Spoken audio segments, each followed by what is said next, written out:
of these days we'll get chairs. We reached our goal. We reached our goal. So I'll go up to like Rural King or something and get us some new stools. You should get your stools sponsored. Yeah, by our patrons. When we got our goal on Patreon, Hold on. Upgrade our. What would it cost? Save it for the podcast. Just save it. We'll just talk about it in like 5 seconds. All right. We'll start in 3, 2. Well, let David do that. Oh, yeah, you're the host. Oh yeah, you forget I'm the host. Who am I talking to here? Every time. Who am I drinking with? Who am I talking to? That's all I need to know. It's fine. John just doesn't like me hosting like normal. Well, I just like I can leave. If you guys, I'll take my beer. I'm gonna get the fuck out of here. This is awkward. Let's squabble They some keep more. fighting. I don't know, Mom. They keep fighting. We're singing Haven't You in my old Kentucky home.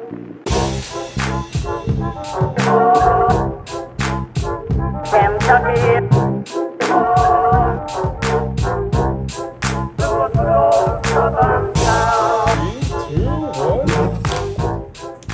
Hello and welcome to another episode of Kentucky Commons Radio Hour, where it's not an hour and it's not on the radio. Today, we're joined by John Renane, Hello. Michael Moeller, myself, David Satterley, and our special guest, Jesse Valencia from Valenciana. Valenciana. Damn it. I'm so sorry. My last name is Ronane. No one ever gets that right either. So. Ron Yang. Yeah. Anyways, joined from Against the Grain. So happy to have you here, Jesse. Thank you. We were just talking about how, if you hear, there's a little squeak, but not much. We did hit our Patreon goal, so thank you guys, viewers. New Listeners. stools are coming. New stools are coming. I still have one of the squeaky ones, but these things are going to the dumpster tomorrow, and I'm going to go to somewhere and buy some nice. I'm going to test them out. I'll be sitting in I'm a sitting on a keg with a piece of store. cardboard. We could on just it. all go keg on cardboard. Like that's a move. just so we're clear. I don't even have a squeaky chair. That just tells me you guys are humble, and I like that about you guys. It's very the humility. You should have seen us when we were on our pillows. Yeah. Sitting crisscross applesauce. Yeah. Join us for a beer. Namaste. Now that was a good filming session. Well, what I was saying is, you guys should get someone to sponsor your stools. I mean, they would look pretty good with big Against the Grain logos on the back of them, you know? I know a guy or two over there. Is this like a good, like, do we get the people that we don't like to sponsor? So we just like put our ass on them all the time? Or No, you sit your ass down. Oh, buddy. I'm out of a job. Someone took over right now. This just happened. Well, since you just mentioned sit your ass down, you guys want to talk about the first beer that we're cracking here? Certainly. What we got here is a Loo-a-vuhl Pale Ale. Yeah, I love this beer. It's great. Michael, you want to tell us about the can? Yeah, it looks like we got some caricature on there. I'm going to read the story on this first. Buy the beer, inspired by our hometown hero. Loo-a-vuhl Pale is hazy and bursting with tropical aroma. Generous dry hopping lends notes of peach, strawberry, and mango flavors. This hazy, crazy pale ale was made with Louisville love for the decadent and depraved Louisvillians. But you can have some too. Jesse, can you tell us about this beer? Yeah. So I love pale ales personally. Yeah. You told me to bring something that I love beer wise, and I love pale ales, and I especially love Louisville. I'm a big fan of Hunter Thompson, so this is like an homage to him. Do you mean Hunter S. Thompson? Yes, sorry. Hunter S. Thompson. And And is decadent and depraved. You got that right. so Robbie Davis did the artwork on this. It's a really nice, easy drinking beer. I've always joked, like when we talk about like dad beers like is a Hams or like a Schlitz, but Sure. I'm like the dudes that drink dad beers are now dads themselves. Totally. So these are like the would it be the Suns beer? Yeah, I see where you're going. I'm making a Suns beer. So when I started working at Against the Grain, I was like, we should do a beer. And I was like trying to sell this. And I did as well as I'm doing right now. So we haven't done it yet. But I'm like, like everybody loves these dad beers. But I'm like, we're paving our own path, right? Our own way. So like, I think pale ales are like the dad's son's beer. Yeah. Yeah, Fathers and sons drink together. Yeah. And if you like beer, generally speaking, you like if you're not just a straight lager, you will be open to enjoying a pale ale. Yeah. You know. And this one, it's very nice and balanced. The hops are not overbearing. Yeah. What I love about our brewmaster Jerry's creations, and he does that. Like he's got this nice touch. Jerry makes beer? Well, he tells people. I will say this: T-Mart. What I love about T-Mart's beer is, that it's got nice aromas. It's got enough fruit, but it's not like overbearing with that. Because I've had some pale ales where I'm like, oh, like you should maybe say that it's a tropical pale ale or something. I always found that about the whole, because when the haze craze started, it just kind of went everywhere and went crazy. But the best thing about those hazy and like New England styles, it's super approachable for people. Like you say, like if your dad likes hams or like is just a domestic clean lager guy or whatever, he's like, I don't like hoppy beer. It's like that doesn't taste like a West Coast IPA tasted in 2001 or something like that. Totally. It's very approachable. And with this beer too, like it doesn't finish dry because like when you get those like West Coast IPAs, they finish dry and all the hop flavor kind of like accentuates, right? And it's or not accentuates, but it bumps up and you really get that hoppiness. Where this is not off-putting. I love this beer. Totally agree. So this isn't the first time I've had the beer, and it's certainly not the first time I've seen the can. But one thing I'm just now noticing for the first time is that there is an homage to the famous line, "We can't stop here. This is Bat Country." It has little bats on top. Yeah. Well, that's a really appropriate beer too, because we're just about in Derby season now. So This is the official pale ale of Derby. Heck yeah. I'll drink to that. You heard it here first, folks. But this got added to your all's core, right? This is going to be around for a while? It was a seasonal for a bit, and now it's a year-round offering, which is awesome. Yeah. Again, like being a pale ale guy, I love this beer because I'm not a big IPA guy. We do great IPAs. I like tasting them so I could at least speak on their behalf. Totally. But if I'm going to drink more than one beer, it's usually a pale ale because I want the flavor, I want the hops, right? But it needs to be balanced, which this is. And if you could get those other like light fruit notes, it's a plus. Yeah, totally agree.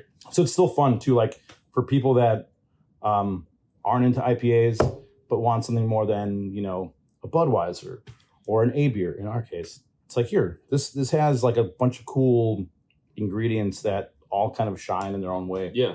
Speaking of people that don't like beer, Michael was able to secure us some of the infamous Miller Lite Beer Drops. You say infamous, but these are a huge head scratcher to me. Somebody's going to have to explain what this is. Yeah, I'm going to pull a John Renane and read the press release on air right now. So I think it's a good move. Now, Miller Lite came out with this news just about a week ago or so on April 4th.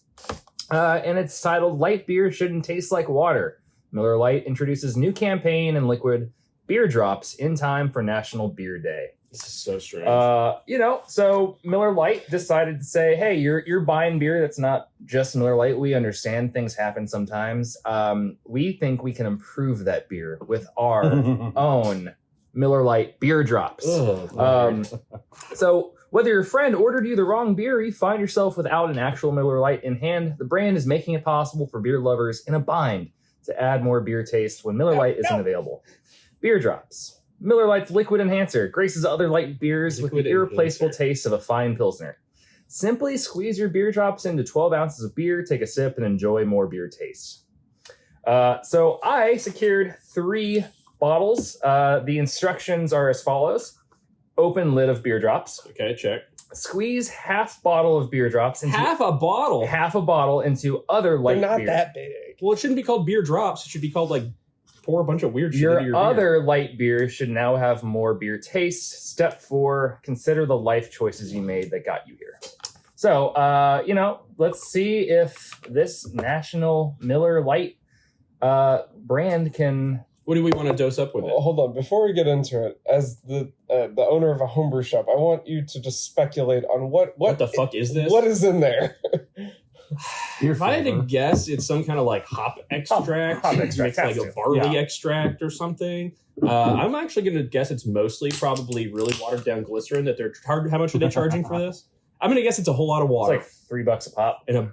In marketing. This is not a like April Fool's beer. It came out on April Fool's. It's a gimmick for it's a gimmick for National Beer Day that happened in April. We don't know anything about gimmicks. Yeah, not at all. So Jesse, let's try this together. I Let's actually see. squirted it all over myself. That's what she said. No officer.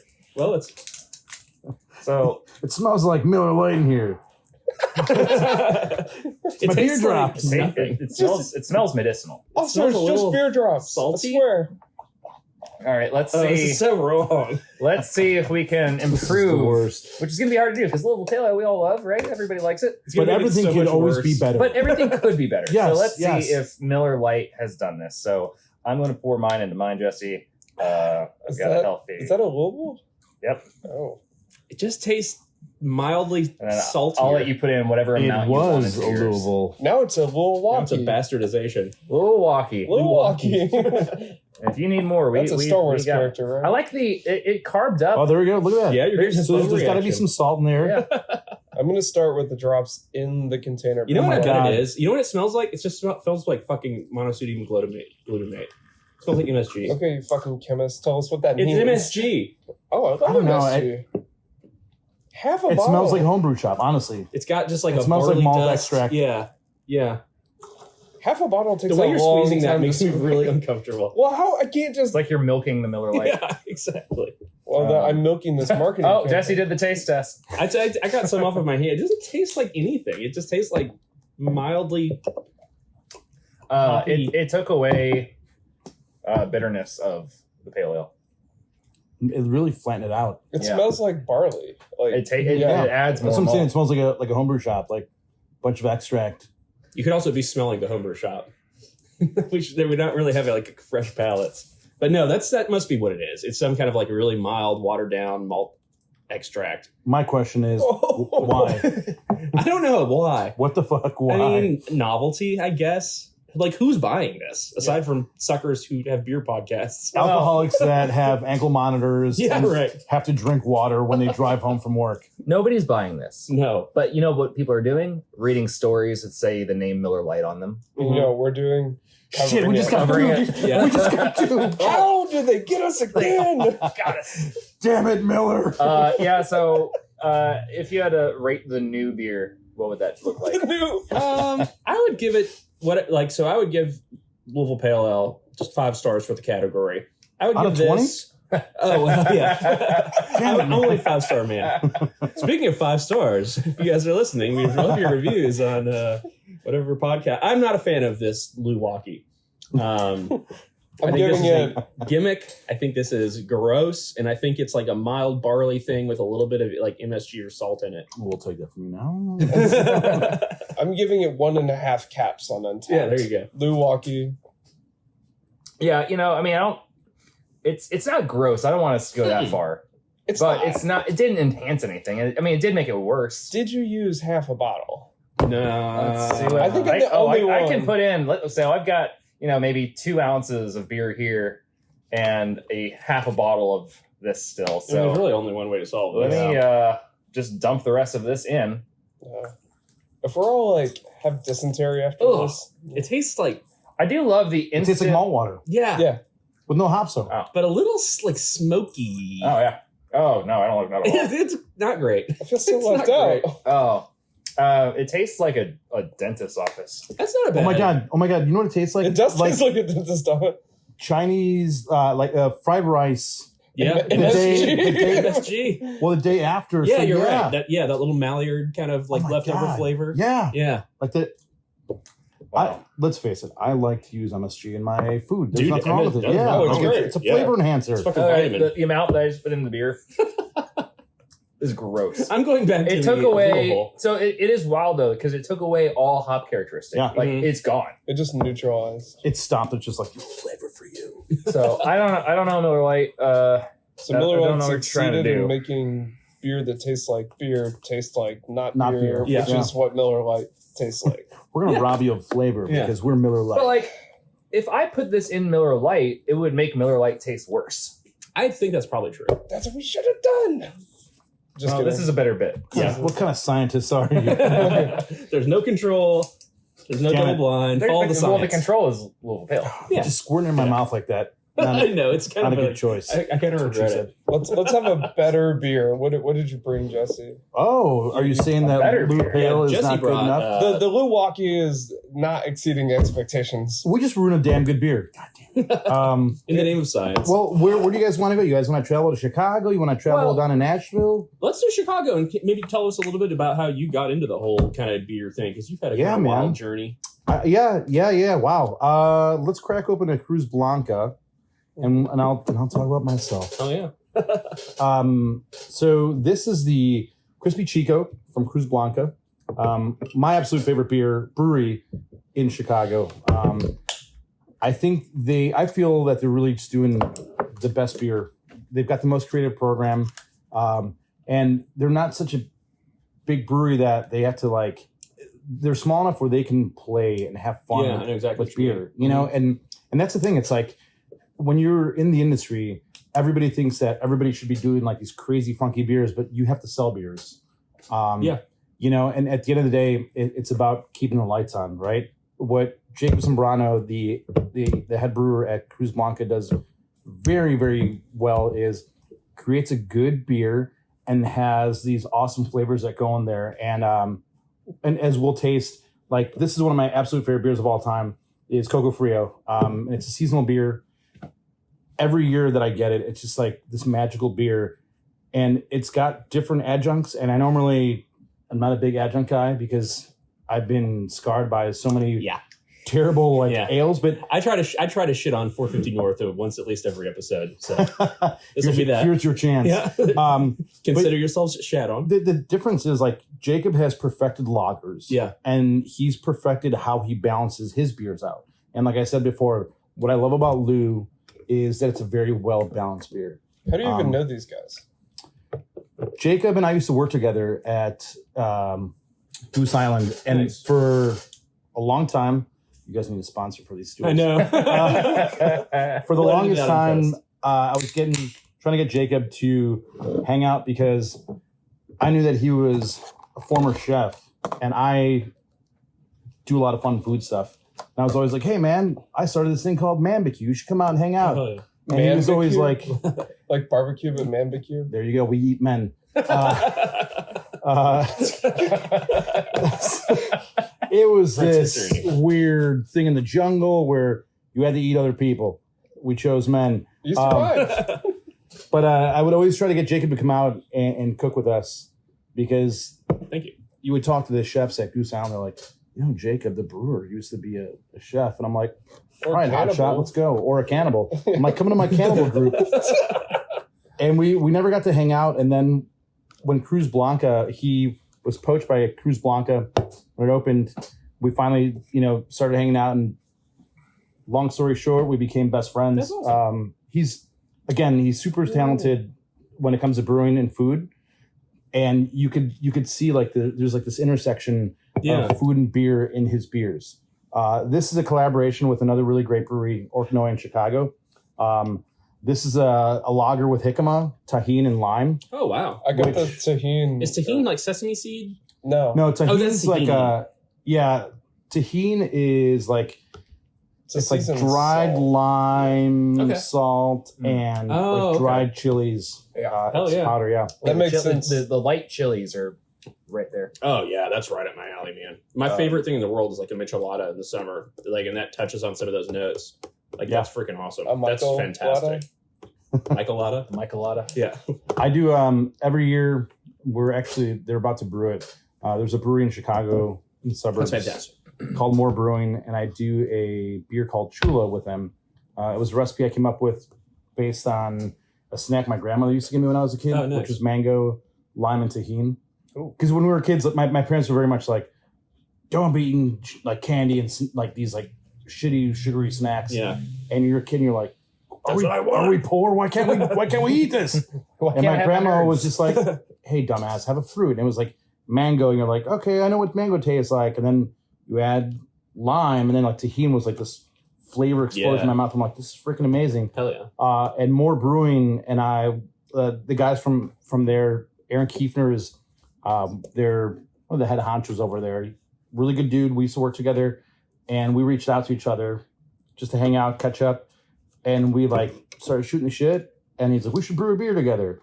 And we met up with John, their head brewer at their smaller shop, and we're kind of like, it was funny. We like tasted a bunch of different beers that we thought we could do together. And when we got together, like none of them seemed to really like hit the mark. We're like, oh, we don't want to do, like nothing really excited us.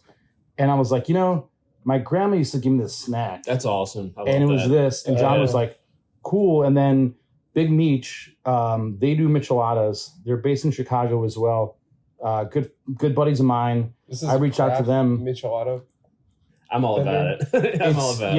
Yeah. No, I mean, like Kentucky is historically like 5 years behind everything. Yeah. So when I hear about these actual businesses that exist, I'm like, is that a thing? They do micheladas. And awesome. we were talking about, I love micheladas. And that's something that I've been talking to the guys since last year at ATG about doing like I really want to do some micheladas. And they're like, all right, do something. And So I'm like, stay tuned. Sounds like somebody also wants that. sounds like a couple of people should do that So together. that sounds like somebody should do that this summer. Huh. All right, quick, fast tips for the listeners. How do you craft a perfect michelada? Well, What's your mixer? it's always like, okay, the base beer is important. You want something like an A beer that is solid, nice and crispy. Always, it's got to be a crispy boy, right? So like, if you don't have an A beer, get a Pilsner. Like a Miller Lite. Yeah, Not like a Miller Lite. Cervezas go. It's a fine Pilsner. What's wrong with that? Give me this. Where's that? Having a good base beer, but I've done different recipes. I use a lot of I use different spices. Mhm. So like I do like an Asian inspired michelada Heck yeah. mix. I always put a little teeny dash of that Maggi seasoning in there. Maggi, yeah. That stuff is good. It's funny because I thought it was Mexican. I think it's like a version. It's like a fish sauce almost, isn't it? It is. It's actually it was from it's an Asian country. I don't remember where. Me neither. I always thought it was Mexican because like growing up, my grandmother had it and it was always like add a dash of Maggi. Yeah. And now like as I got into food, it's like, oh shit, like I remember this. I remember these flavors. So, but I call it my Thai chelada because it's mostly That like sounds good. Thai chilies. I use fish sauce in there, and it's like this really cool, savory, and it's got this umami of a michelada, which michelada should. When you do like a regular michelada or a Bloody Mary, there's always Worcestershire. Yep. Maggi is like, if you've never had it, it's like Worcestershire, like on steroids. It's just like so much more rich, subtle, but pronounced. And instead of like a tablespoon, you just need like 2 drops, and it just makes it pop. Yeah. Clamato is always that's the like traditional base for that, and like what you pile on top of that. Yeah. So for me, it was always like Clamato. I love messing with cucumbers and lime. Obviously, like that brightens it up. What's that cold soup called? They put the like Spanish, the gazpacho. Gazpacho. It almost gives me like a vibe like that. It's almost like that. Yeah.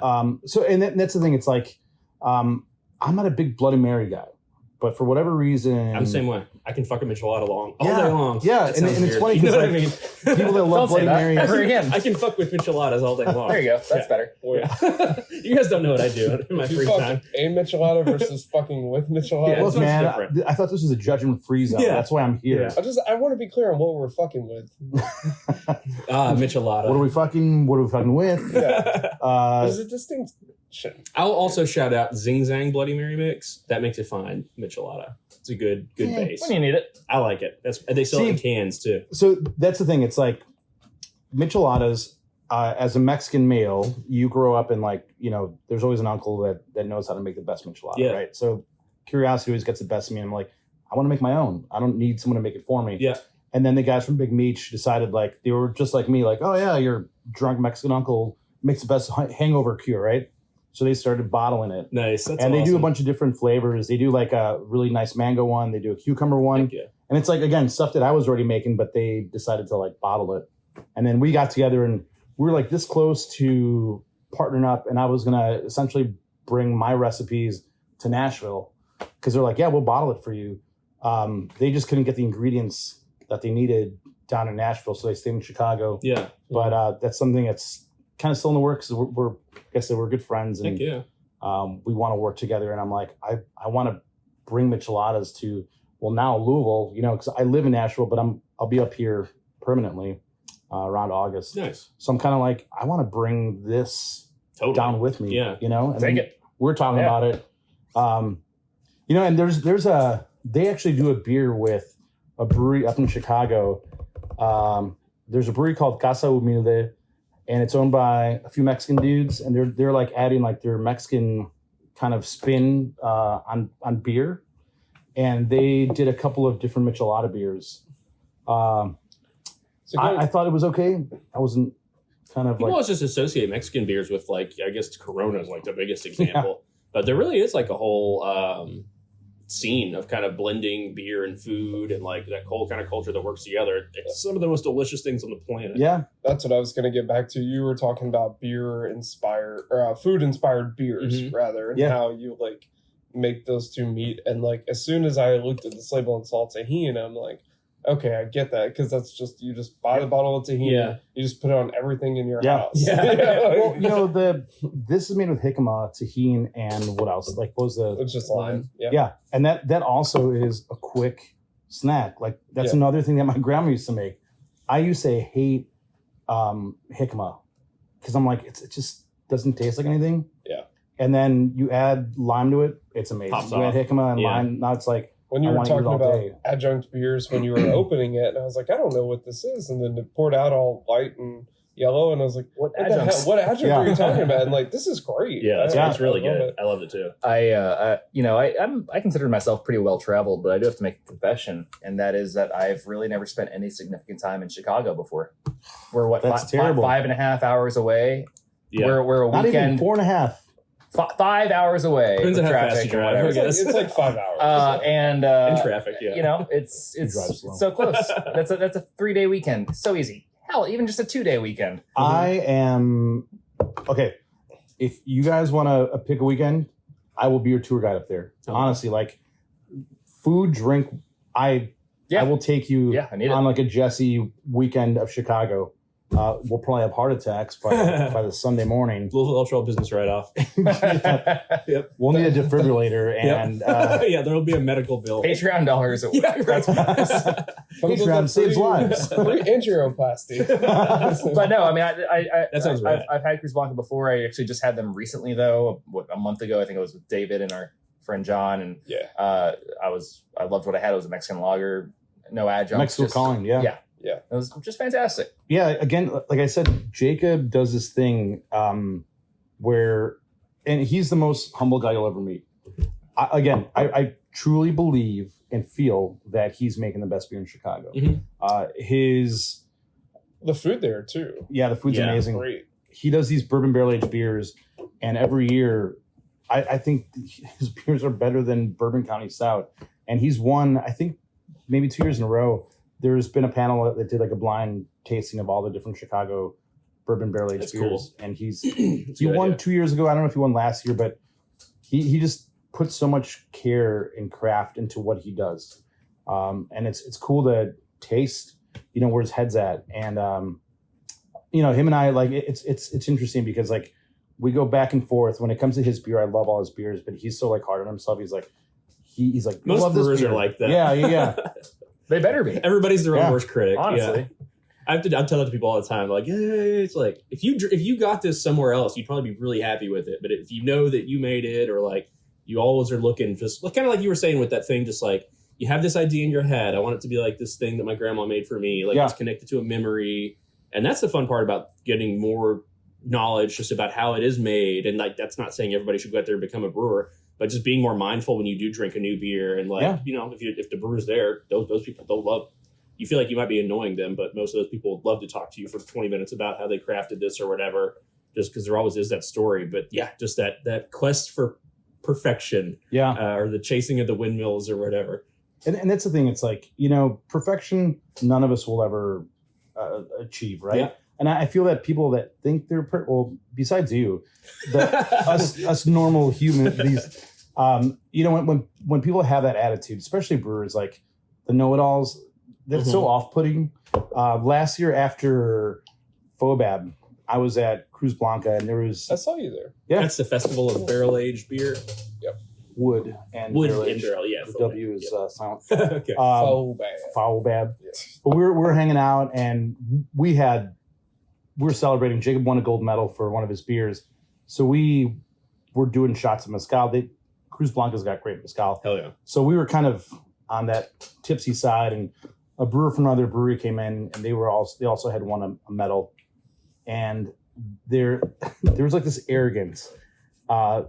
It just really like was so off-putting. Where I'm like, I tasted a beer, and Yeah. I'm like, it was fine. It's like people who like the smell of their own farts in a way. It's totally. like, yeah. Right. But it was like this like fake humility, and it was just like, I'm just so happy for the other guys that won. So when we came up with this recipe, and it's like, dude, just don't have a even beer, say that. man. Just be like, Yeah. hey man, this is a goddamn good beer. I Yeah. made it, blah blah. But it was so like, I just want to thank the other guys, Yeah. the little guys out there. Well, hey man, some brewers are artists. Yeah. So you get like that, like artist, and some of it's an interesting mix of people. Yeah. Everybody's usually cool. I don't know anybody who's like a giant d-bag in the beer world. What's a few our Against the friend? Grain people. What's our friend Greg say? You have to remind me. Man, our friend from Stone. Oh, Loves yeah. so much. Oh, you mean well, Beer Jesus? he might be Beer one of the Jesus. exceptions, but I bet he's No. still... His famous quote is that there are no assholes, right? That's the thing that he's that's funny. saying. Actually, I did not know that. That's You really guys funny. want to hear a funny Stone Brewing story? Yes. Let's continue that trend. We were out in San Diego, and we went over to the big facility they have, right? And I had reached out.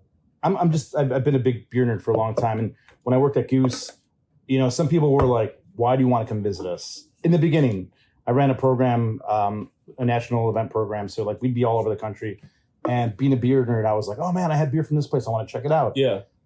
And first it was like, don't you ever get sick of like going to these different breweries? I'm like, no, like if you taste the beer, I like to see where it's being made. Yeah, And totally. Me too. you get to meet people and see the space, and you just kind of get like this story behind it.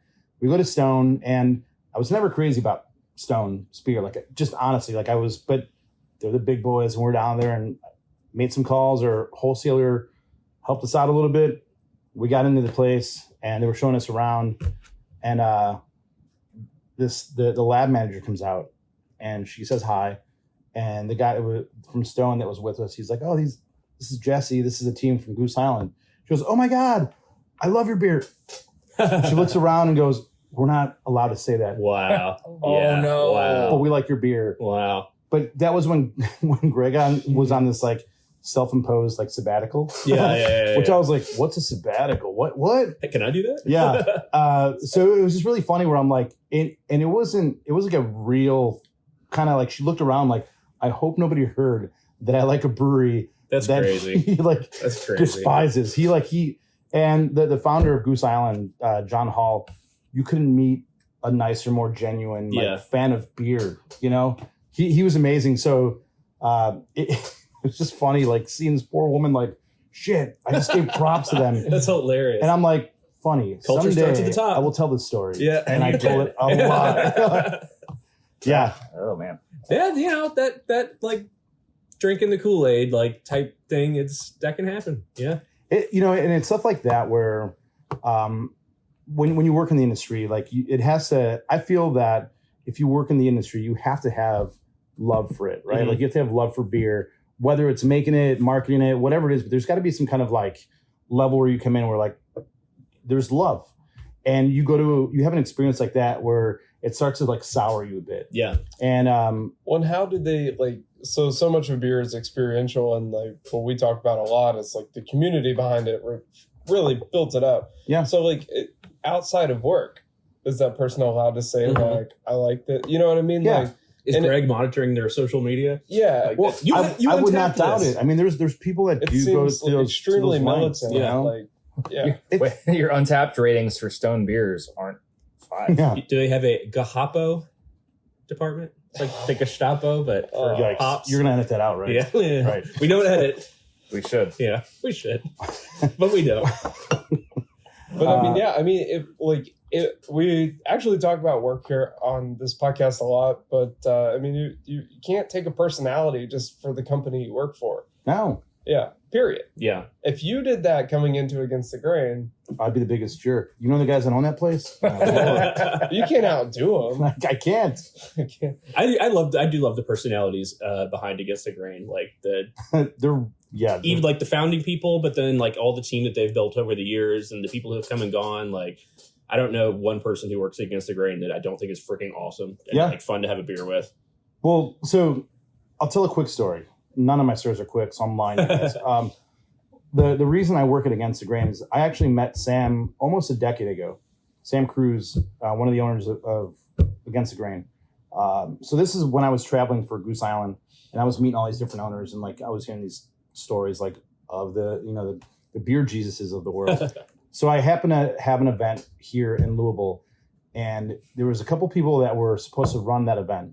And they legit were like, "Hey, it's this barbecue event, which was Cochon 555." Oh yeah, at 21C, and they're like, "Hey, we want you to help us out with this event." I said, "What do you need from me?" And they said, "You don't have to do anything. You're the meat guy. Like we want you to like shake hands, kiss babies, right?" And I was like, "Cool." And it was this one guy, I won't say who it is, and his partner, and she was an educator for Goose, and she was supposed to set it up. And they said, and we're going to get a brand ambassador. I said, all right, great. So then a day before, they're like, hey, so-and-so is sick, so she can't do it. I was like, oh, it's okay. Like, it's still you and the brand ambassador and I. And he goes, well, I didn't get a brand ambassador because you were coming with. I'm like, I was going to shake babies and kiss hands, I thought. Yeah. And then I said, well, then it's us two. We can both handle it. And then he said, well, no. Like, I can't go because she's sick. Oh, no. So I came by myself, and I was like, I can handle it. I ended up going to the smokehouse, Against the Grain Smokehouse on Main. And I've always been a fan of ATG, and I always loved the artwork and like just how irreverent they were, right? Yep. So I go in there, and I'm having a beer and start talking to this guy, and he's like, oh, what are you in town for? I'm like, oh, I work for a brewery, and we're doing this event.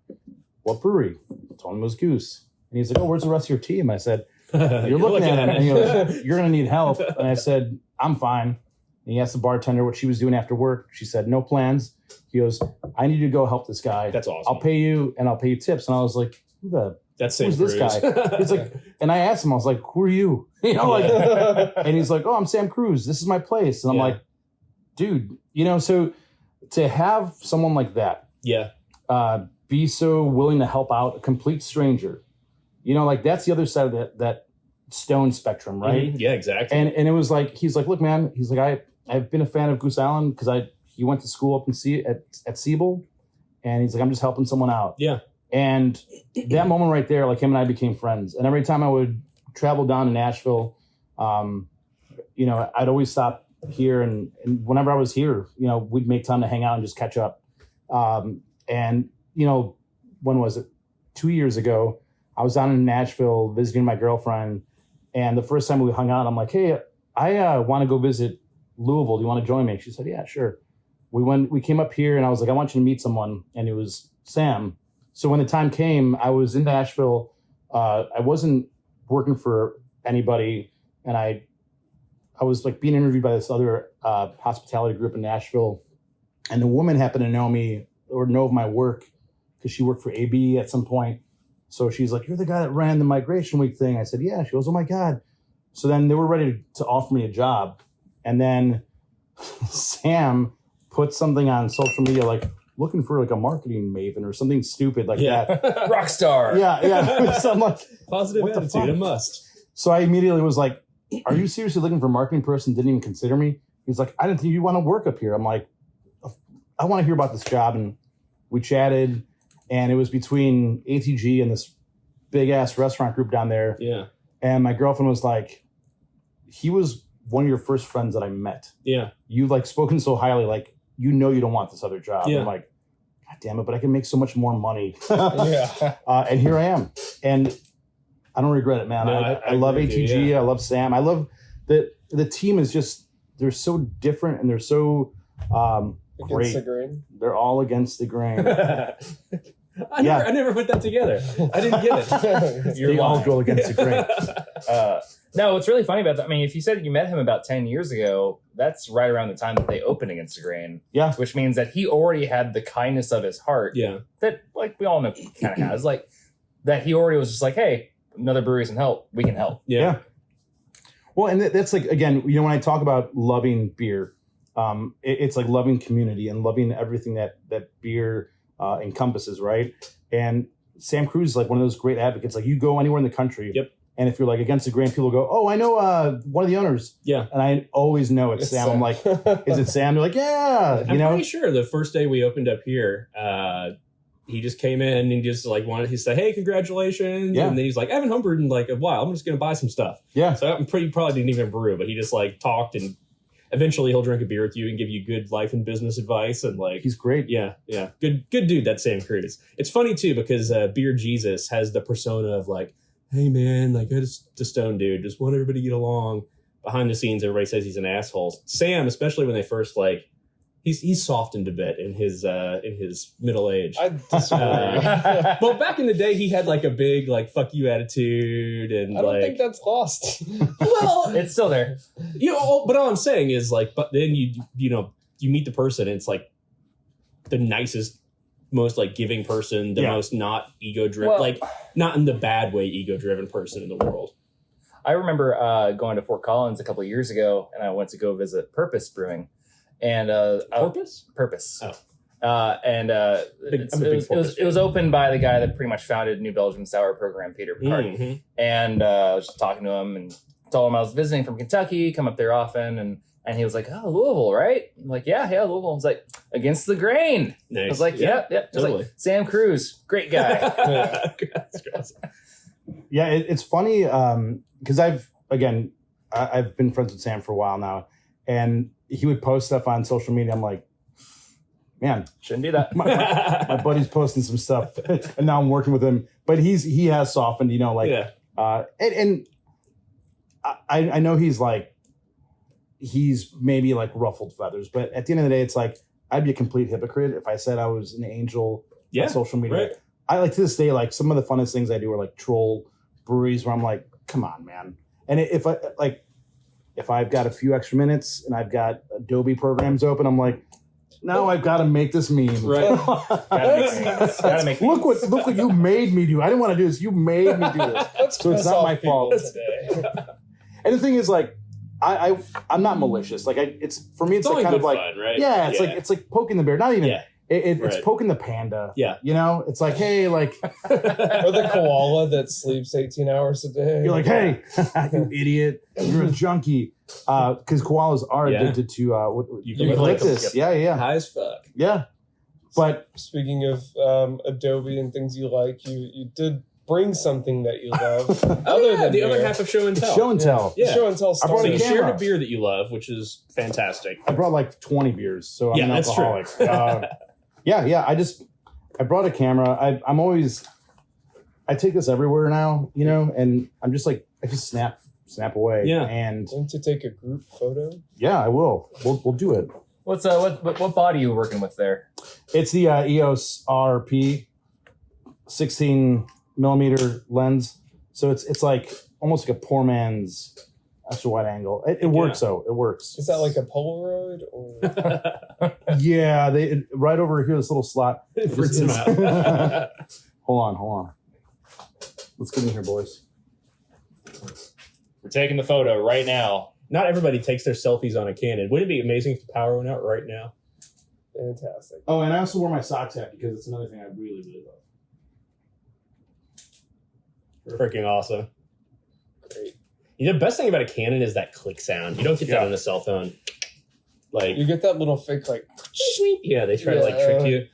oh, the shutter. Yeah, like they're like, people are stupid. They'll believe anything. We'll do this sound, and people will be like, "Oh, great, it's a camera." We need to call back our camera sound guy. Is he around? People aren't liking this. Jim, get over here. Make that camera sound again. What started your interest in photography? You what? I'm sorry. When did you get into photography? Man, I did I think I did a college course, like a photo 101. Yeah. And I learned how to actually like develop film and stuff. And I was always a big history nerd and Chicago history and architecture nerd in Chicago. So like when I was young, I would just like to go out and snap way too many photos. Yeah, especially if you're in Chicago. Yeah. Tons of good light and tons of good architecture. And I do a lot. Well, I used to do when I was in shape a lot of urban exploration. Yeah. So like pretty much breaking into things because I was fascinated with old like light fixtures and like wood banisters and Spray paint? What's that? Did you bring spray paint? I never spray. I'm not a good artist. Like I could tell people, I could be like, hey, this is what I want. You know, like with my tattoos, I'm always like, this is what I want, but I want you to do it because I can't do it. Right. And that's how it is like with art. I'm like, this, I know exactly what I want, but I cannot do it. So I'm a good art director. Sure. Not a good artist. But yeah, like when you break into things, it's like fun. Cause like, it's adventure. Yeah. Oh Totally. dude, I'm afraid of heights, but I get really excited to like break in really tall buildings. Yeah. Because it's like it's a rush. And there's one of my favorite places to trespass in Chicago. Visit. It's this lift bridge. It's the tallest lift bridge in Chicago. Oh, cool. And it is the best view of Chicago because when you look north, you see the downtown, you see like the highways, and the lake is on the right, which is the east, you know, and then you can look south and see how flat that is compared to the downtown buildings. That's awesome. I love that stuff. I mean, can't get arrested for something I did before, right? Yeah. But yeah. No, that's a statute of limitations. Yeah, definitely can't get arrested. No, absolutely not. You can't get arrested in Louisville. All this happened in Minecraft, by the way. Well, I mean, everyone listens to this podcast, so this is going to be public knowledge. Greg Cook is probably Greg Cook is going to be like, this guy. Yeah. Fuck Used to work this for guy. Goose Fuck this Eye, guy. for Against the Grain. Yeah, you work for Against the Grain. Arrest this man. We sue companies named Stone, you know. And You wanna talk about that? that one employee who said something nice about Goose, Yeah. I'm gonna Get him gone. Yeah. You're fired. You sued one of our finest, Greg, Sawstone Brewing. Yeah. Who does a great Kentucky Common, by the way. That's right. I have a barrel-aged Kentucky Common by them in the fridge. It's a good one. I don't remember the name of it, but to that point, Should we get it? if we're gonna talk about Kentucky Commons, We're talking about I'm excited for Commonfest? Yeah, so it'll be on April the 30th, I think. April 30th, April yeah. 30th, the last day of April, in Frankfurt. And we're starting small this year, so it's not going to be, like tailspin scale or anything like that. But there will be a gathering of Kentucky breweries all showing off their take on the Kentucky Common. Yeah, go for it. Yeah. It's not getting any better in there. Plus, my dad will drink it if we don't. I would Damn it, avoid Mike. using the gathering or a gathering when you're referring to. I'm going to show up with Fago. Well, good news, guys. The name is Kentucky Bourbon Barrel. Kentucky. yeah. So this is made by Sawstone. It's a 9 point or just a regular 9% barrel aged Kentucky Common. Most of that picked up from the barrel. I'm hoping. This is really a unique situation because typically the Kentucky Common is known traditionally and historically as a lighter type beer, something that you could, more of a dark cream ale. Yeah. Something that you wouldn't traditionally age. But that being said, there have been a lot of people, some who even work for folks in this room that do barrel aged Kentucky Commons. Yeah. Against the Grain has one called a Louisville Proper. Louisville Proper. That's right? fantastic. I love that. Pappy? Louisville Proper Pappy is no longer Louisville Proper Pappy Okay. because, Because there aren't that many Pappy. Pappy stuff. Yeah. Yeah. But they were very nice about it. They were very much like, hey, don't use their name when you're marketing. But yeah, we did the Louisville Proper barrel aged in Pappy barrels. So people listening, this is the Kentucky Commons Radio Hour. So obviously the Kentucky Common beer is a style very close to all of our hearts. Sure. Months ago, or maybe even years ago at this point, Michael took the initiative to Almost a year. basically you kind of had the thought like, Listen, no state has an official state beer style. Sometimes like there have been like Budweiser has petitioned Utah. to try to make Bud Light the official beer Listen, of Utah. there's every beer that you've had, even, for the most part, the idea of it, the base beer came from somewhere else in the world. Yeah. They all originated from other places. It's a Pilsner from Pilsen. It's a Kolsch Right. from Colin, Yeah, wherever Cologne. they make those. Yeah. And so Krotsky from People. there are Yeah. two If you can pronounce it, I'm impressed. there are two beers that are indigenous to the United States. One is the Kentucky Common, one is the California Common. we are literally only one of 2 states out of 50 that can own a beer style. Yeah, but Michael, the IPA American. It's actually pronounced IPA. India, IPA. Pale Ale. IPA. India, IPA. India. No, but American Pale Ale. I mean, we're just not even claiming it as a country. Okay, it came from somewhere else. Who cares? You know, I mean, the New Why is it England. I don't American? care. Yeah. New England. It's not a state.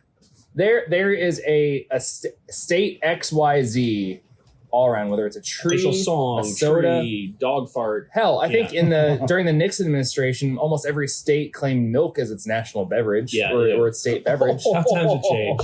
Yeah, and I will say that I think Kentucky, you know, God bless Ale 8, that's the official soda of Kentucky. Yep. So thinking about all those things is like, well, why don't we have more ownership of this beer style that we claim? Yeah. One of those issues is education. It's something that people just don't know about. Like even people in beer don't know about this style. Certainly not somebody in Frankfurt. Knows anything about the style and the historical importance of it, or even just like the cool facts. It's like, yeah, you can probably drink this in 7 to 10 days after brewing it. Yeah. Which is kind of And I'll rare brewing. just say the other argument too, like the California Common, everybody knows kind of about that, but they Anchor. probably don't because they think it's Anchor Steam beer. Anchor Steam. Yeah. And when Anchor started that, they were very, I don't know if they were litigious, but they were slightly aggressive. Oh my God. Guys, in case you can't tell, it is a severe thunderstorm outside It's right the end of now. the world. Yeah, well, it's As better we than know it's it. better than a tornado. So we are dealing with some inclement weather here in Louisville, Kentucky today. But you know, we'll be fine. We'll just keep recording. If the lights go off, Yeah. we're not battery we have powered. battery power. Yeah. So yeah, probably close to a year, 9 months to 12 months ago, I just put it out there into the ether of Which was a social great media. piece, by the way. Yeah, it was. Well, Yeah. it was just like, hey I guys, thoroughly enjoyed it because I've liked the style even yeah. as a newbie to this before moving down here. Not to interject, but No, like Chicago, please. like cream ales were like that was what people drank. Yeah. That was like the working man's beer. Yeah. Like porters were in England back in the day. Like cream ales were that. But yeah, nobody had a Kentucky Common. You know, Yeah. outside of Kentucky, obviously, nobody had a beer like this. So I put it into the ether of the internet and said, hey, listen, we have this style, we can own it. It's Kentucky's. We all love Kentucky, right? Like everybody in Kentucky. Hell yeah, if there's brother. one thing that we're proud of, it's being Yeehaw. Kentuckians. Yep. Don't make fun of us like that. I'm John. not Come on. making fun. That's how I celebrate. Don't claim my where- heritage. I kissed my Like, cousin I and don't celebrate. I don't even particularly like Ale 8 that much. Yeah. I used to work for them in a way. Yeah. But like I'm still very proud. Kentucky Right. basketball, that's like my lifeblood.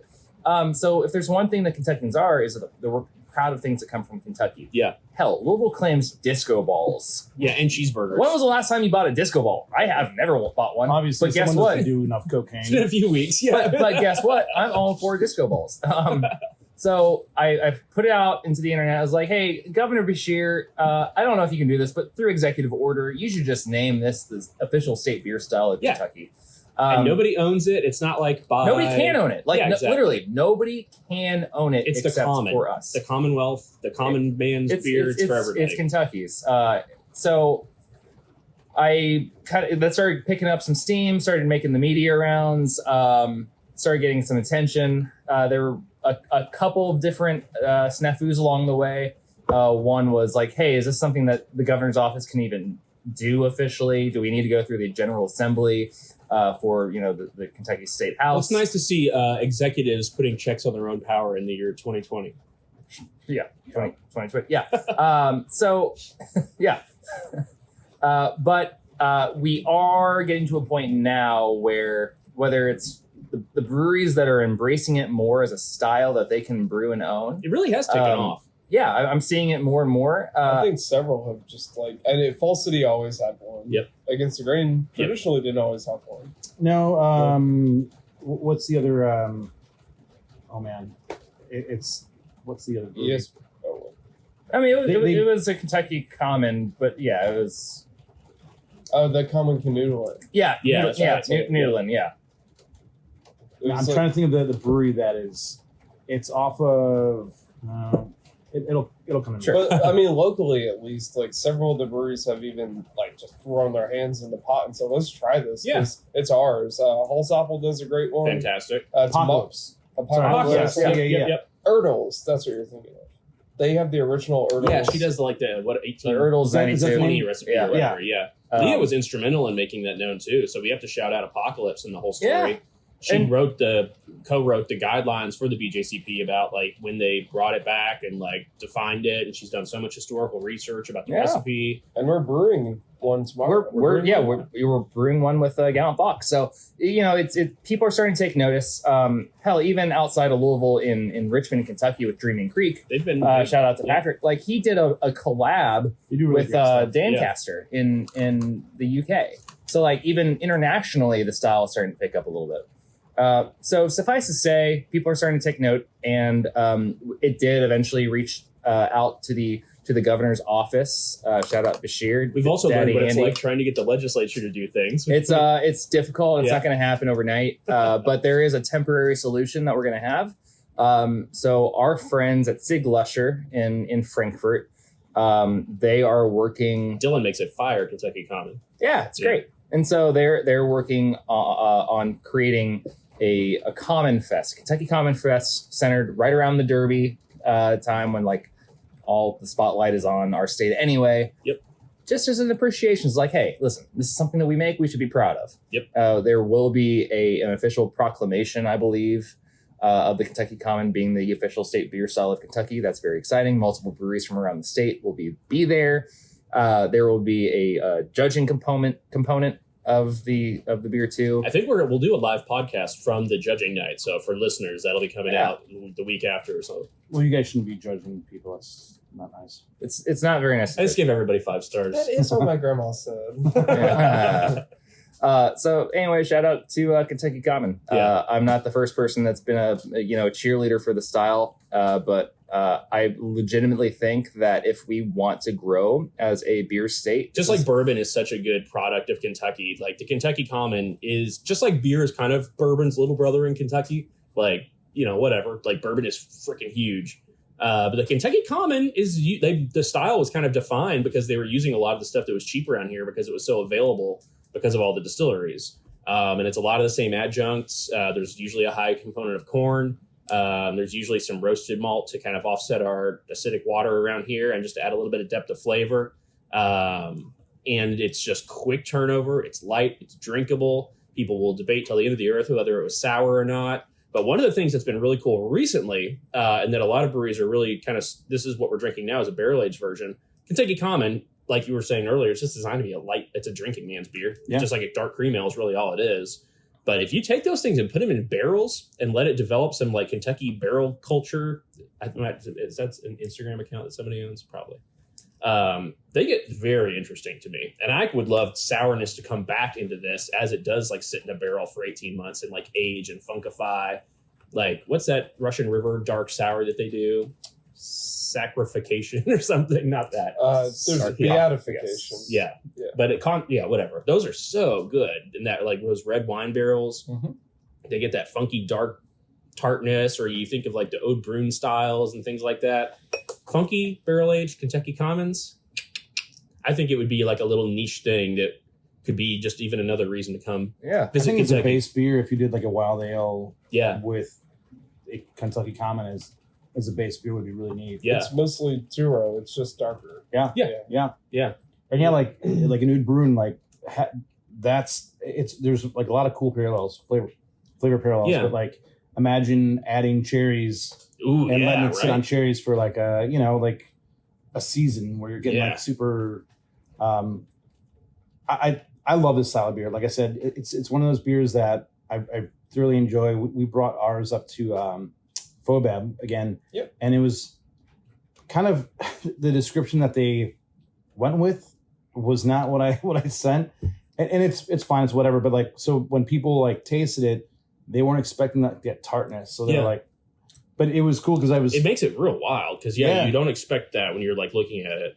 And we also added coffee to the one that we took over to Fobab. So I actually had it. And you didn't know what was coming at you. It was such a fun beer because I feel that a Kentucky Common, you got the malts, but you've got a little bit of you've got a little bit of tartness. It can't be too much, right? And it's almost flat. got like really underlying sweetness, but you add the coffee in there. Yeah, it smooths it out a little bit. Yeah, and that added this whole different dimension, which was like, is it the coffee that's giving it this tartness? It was cool to taste it, and just you go on this roller coaster ride. So I was walking around with friends. I'm like, make sure you try this, and they're like, what the fuck is this? It's awesome. You know, and like these are guys that are like this is Kentucky, baby. yeah, they're like winning awards, and they're like, dude, this is so cool. It's like it's so different, you know. And again, the description, they're like, this tastes like coffee. I'm like, yeah, they should have put coffee on there. So like, wow, where'd you get the coffee flavor from? Like, Well, from coffee. Weird Coffee how gives that coffee works flavor. out. Yeah. we had a customer in here the other day. He's like, those vanilla beers? Like, what kind of spices you use to get that vanilla flavor in there?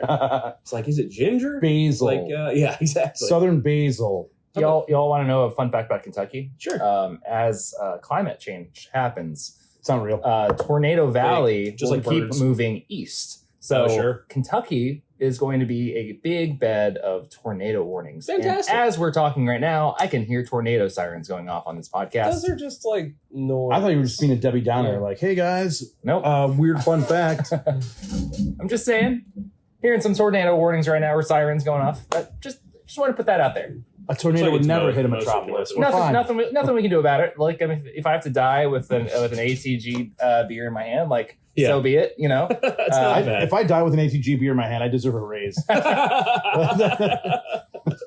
it. But You got that, Sam? That life insurance policy should be paid out.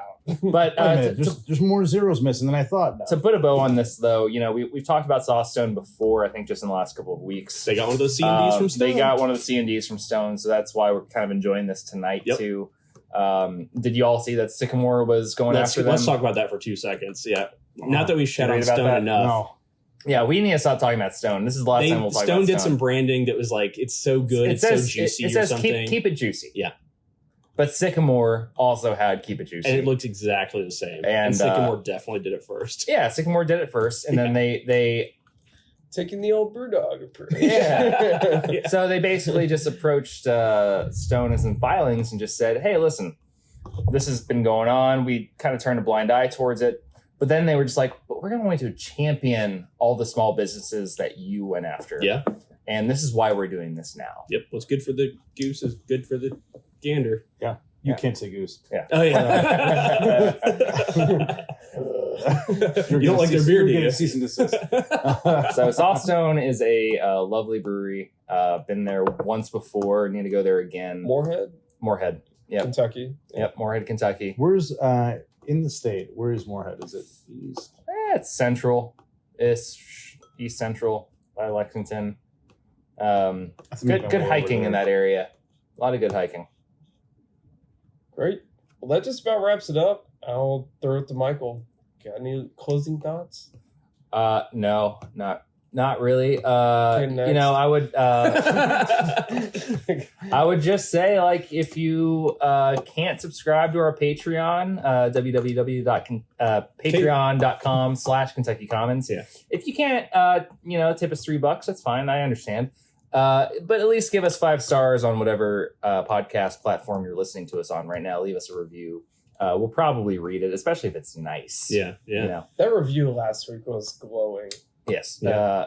I'm somewhat impressed, I believe the review was, so that's good. Moms never leave bad reviews. Let's just come on. It's true. Two of our patrons are my parents. I'll totally be upfront with We that. got him on the Hi, Mom and Dad. Love you. Do you guys got anything you want to promote going on in the tap room in the coming weeks? You know, honestly, I just welcome everybody to come by Hell to either one of our locations. We've got the Smokehouse. Either, you mean the 10? We've got multiple. We've got 5. If you guys Yeah. haven't gone to see a show at Rolling Tiger, Multiply. go see Yeah. it. If you haven't had a Sammy out at the Sandwich Emporium, Sando Ampo, dude, that yeah. place is freaking awesome. It's great. And I'm excited about all the stuff that we're going to be doing because, you know, you have to kind of get your feet from under you, right? And just kind of start somewhere. Yeah. And I'm the kind of guy that comes in and I'm like, I've got a million ideas, but you also have to, you can't just come in and dump them on people. You got to do it. To make sure, like, proof of concept. But now we're at that point where we're like, all right, we can start like doing some more fun stuff. So we're going to be doing celebrity sandos, which I would love to have you guys come up with a celebrity sando. Hell yeah. So we pick like different I Louisville love people that. That's right. to kind of come up with their dream sandwich, and Fuck then yeah. Can you put beer in a sandwich? Because he had like just a little. did you not see our The, picture for the- National Beer Day? It was a sandwich, and the meat was beer. It was an A beer. I would That's just like to awesome. throw out the idea of a jackfruit Harlow sandwich. That's awesome. I made a comment about. I know you guys love Jack Harlow. I know he's like the prime. Oh, he's God. So if you say anything wrong, just watch yourself. I don't get it. I said he was. Sorry, like the, Jack. Yeah, I'm like he's like the Machine Gun Kelly of Yeah, of that's a Louisville. great analogy. And I'm sure like everybody in Ohio is like, son of a bitch. You know his Kill that guy. you know his uncle or grandfather owns the building that Akasha's in. Yeah, And Really? Jack Harlow There's has gone Sinorama. to Akasha a lot. Yeah. They're big Sinorama guy. Yeah, that Sinorama dynasty. Did he go because he wanted to try the beer? He's just like, I gotta collect rent. Yeah, Like, hey, dude, I'm picking up rent. They're like, what do you want? Do you want to try an ESB or a mild? He's I don't like, know what's I don't know what popping. that means, dude. Give me the money or my DJ will shoot you. Oh my God, Oh. David! Cancel! Oh. Cancel! Cut that. Cancel. Edit. I love it. Yeah, I mean, I would encourage everybody to obviously like do a tour of the ATG properties. Yeah. Our smokehouse fucking rules. It does. That space to this day, you know, like when I was telling my story of how I came through Louisville for the first time and I saw that brewery, I was like, this is so cool. And it's a Victorian brewery Yeah. system, which If you've never been on a little brewery tour at your all's down at the smokehouse, it's so cool up there. it's essentially a gravity fed, Yeah. old brewing system. And it just, the space is so neat. It's the old train depot, right? Yeah. And it's the backyard is a baseball stadium. I've always loved our space, and now getting to work here and going in there every day, it's like Yeah. it's really cool. And then we've got our sandwich shop downtown with Flamingo Lounge right under, which is a cool. I don't want to call it speakeasy. That's disingenuous, but it's like cocktail it's lounge. tucked away. Yeah. It's a little cocktail lounge. is Yeah, actually, yeah. tucked Yeah. away under the sandwich, the Sando Empo, and then obviously Public House, which we've got some really cool stuff that we're going to be doing there. That's We're such a good making spot, sake, Yeah. and that's yeah. going to become essentially like our experimental space. So doing mead, sake, doing some fun, funky stuff with beer, and Oh, that's yeah. going to be like our place for That's that. perfect. Which is Keep kind of like a keep all the funky sour stuff well away from the production facility. yeah. But it's kind of a tip of the hat to Cumberland Brewing. Yeah. It's like, hey, like that was always like a beer spot for like beer people. So we're gonna enhance that. Yeah. And That's then fantastic. Whirling Tiger, which it's one of my favorite spots because Yeah, it's so cool. the I always tell people, I'm like, like it's the front is like this like Mad Men kind of lounge, it's like Yeah. a den, and then we've got that state of the art awesome. venue in the Yeah. back. So yeah, I would love to invite everybody to come have Yeah. a beer with us. You all Yeah. were gracious enough to host a Louisville Beer History panel there during Louisville Beer Week last year. That was a fun hang, man. Yeah. If anybody would, put Just, that on your radar. just make sure that carpet in the venue area is replaced. Nice. I got an accidental text from Sam Cruz the other day. So apparently, I got the inside scoop is that carpet in the venue area is going to be pulled up. Yeah.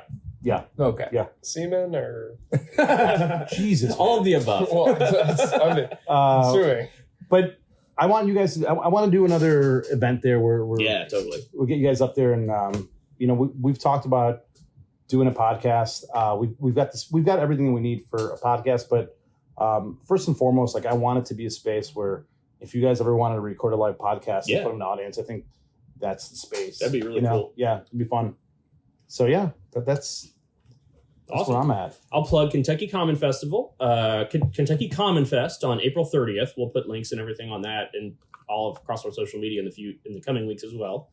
And other than that, hopefully this will be the last time, depending on if I get up to Harbor Freight or wherever the hell before next week, the last time that anybody ever hears this. I move a lot, so I These squeaky apologize. No, it's not you. It's the stools. It's not you. But beyond that, I would like to sincerely thank everybody who has subscribed to our Patreon so far. It's really all of you guys that we do this for. I would also like to plug that the members and listeners that are from other states. Yeah. Tell your local brewery to brew a Kentucky Common. Yeah. If they need Challenge to, them. yeah. we know, dare you. please challenge them, introduce them to the style. Our number one state for listenership is California. I never heard of that. Is that Where are they? It's out there. It's a Wisconsin? farther drive away from Chicago, apparently.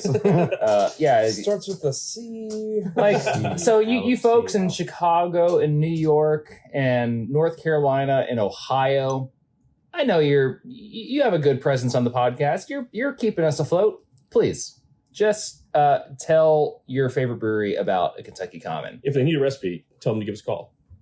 Yeah, who are you gonna call? Saul. L Trail. David. You can't. I don't have anything. I think What? Nothing? I have things. Follow Kentucky Beer Network on Instagram. For the love of God. No. For fuck's sake. I just I want to just put out into the ether of like food beer pairings and the future that might hold in Louisville. Okay. So I dig it. and for that. Did you know one quick thing? I did an all food and beer pairing dinner at the James Beard House. Ooh, nice. Oh, wow. That's a highlight. Yeah. That's I have awesome. the certificate. That's what hangs in my little hallway between my living room and kitchen. So if you ever want to talk food and beer, I've been doing that for a long time, and I cannot tell you enough how much I love that shit. That's the two things I like the most. Food and beer and good people. And that's a lot of what you bring to Against the Grain and a lot of what you're bringing to Louisville, too. So I could just have food shout and out beer. to you. Thank We you. I'm appreciate excited, it. man. Yeah. I'm really excited to do some stuff, and just because I work at Against the Grain, like, for me, it's being part of the community. Yeah. And like, one of the first things I told Sam was like, I want Against the Grain. I want people to know that we're Louisville. You know, I know that we've like been out. You're in Japan. Yeah. But I think I do know Sam might listen to this podcast, so we'll edit out everything where you talked good about any other brewery in the whole world. So Just in case. You'll fire just in me. case, yeah. But no, like realistically, like the beauty is that the guys are friends with everybody, and like, we want to make it a party where everybody's invited. Yes. Otherwise, it just becomes this like weirdo, like becomes Russia, Yep. right? Like, Right. I will say Ruined Russia. you being the third marketing person named Jesse, it doesn't really help when I try to explain like, oh no, boy Jesse. I've got a better beard than the last Jesse. I will say that. Yeah. Right. Yeah. Awesome. Thank you guys very much for listening. I think we survived the tornado. And you guys have survived listening to us blather on, so thanks for that. And David can take us out. Yeah. Sign us out, David. David, sign us out. I'm going to sign us out with He's the chapter host, right? 3 Oh, yeah. Cedric's journey on. We had a Patreon request to change every water-dwelling amphibian's name to Faye, so... Okay. Yep. All right, and take some beer drops and go home, everybody. Cut. Yeah. Excellent. Thank you, Jeff.